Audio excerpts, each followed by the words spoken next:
मोदी ही आएंगे। जय जय श्री राम। मोदी ही आएंगे। भारत माता की 24 में हैट्रिक लगाएंगे।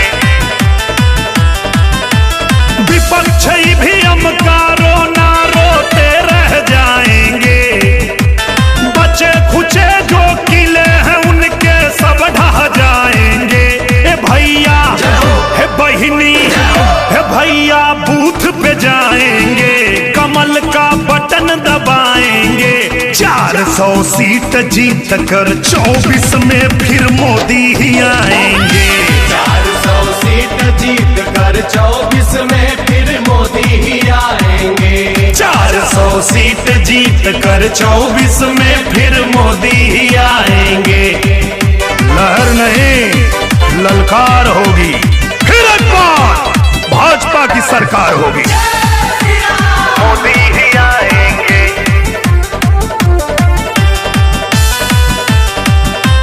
फिर से मोदी ही आएंगे।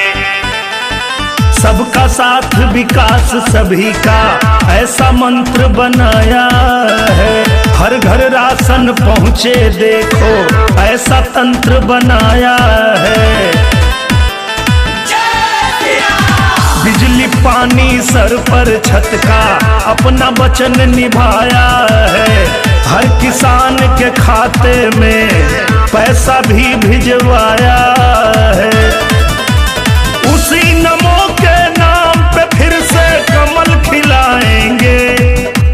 पूरे देश में फिर से हम भगवा लहराएंगे।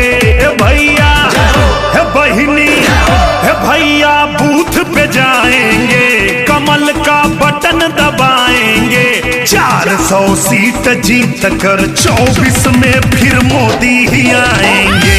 400 सीट जीत कर 24 में फिर मोदी ही आएंगे। 400 सीट जीत कर 24 में फिर मोदी ही आएंगे। मोदी ही आएंगे।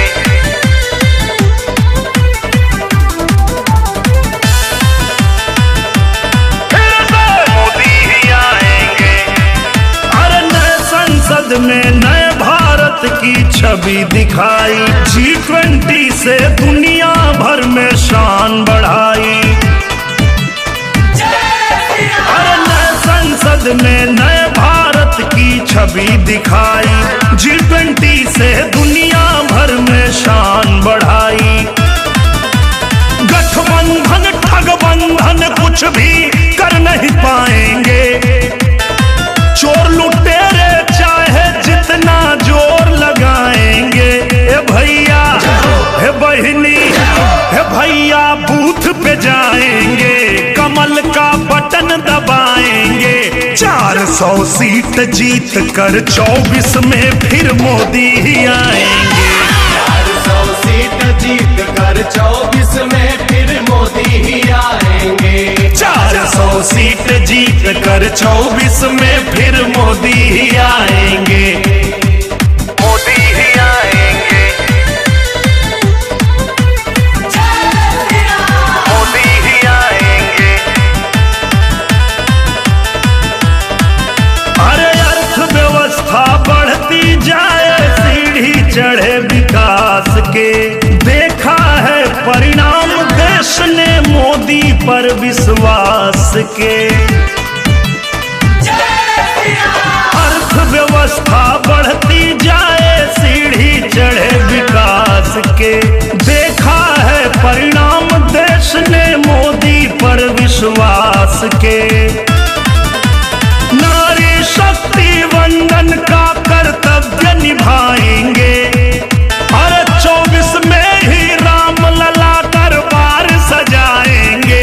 हे भैया हे बहिनी हे भैया बूथ पे जाएंगे, कमल का बटन दबाएंगे।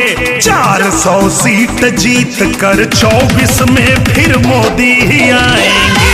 400 सीट जीत कर 24 में फिर मोदी ही आएंगे। 400 सीट जीत कर 24 में फिर मोदी ही आएंगे। मोदी ही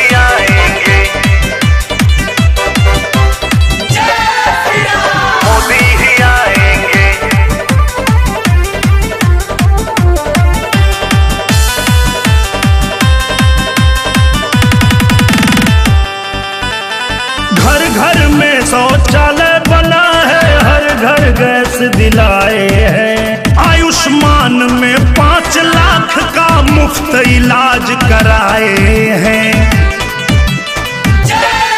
अरे हर घर में शौचालय बना है, हर घर गैस दिलाए हैं, आयुष्मान में 5 लाख का मुफ्त इलाज कराए हैं। मोदी जी ने ठान लिया तो करके दिखाएंगे, भारत देश को जल्दी विकसित राष्ट्र बनाएंगे। हे भैया, हे बहिनी, हे भैया बूथ पे जाएंगे, कमल का बटन दबाएंगे, 400 सीट जीत कर 24 में फिर मोदी ही आएंगे। 400 सीट जीत कर 24 में फिर मोदी ही आएंगे। 400 सीट जीत कर 24 में फिर मोदी ही आएंगे।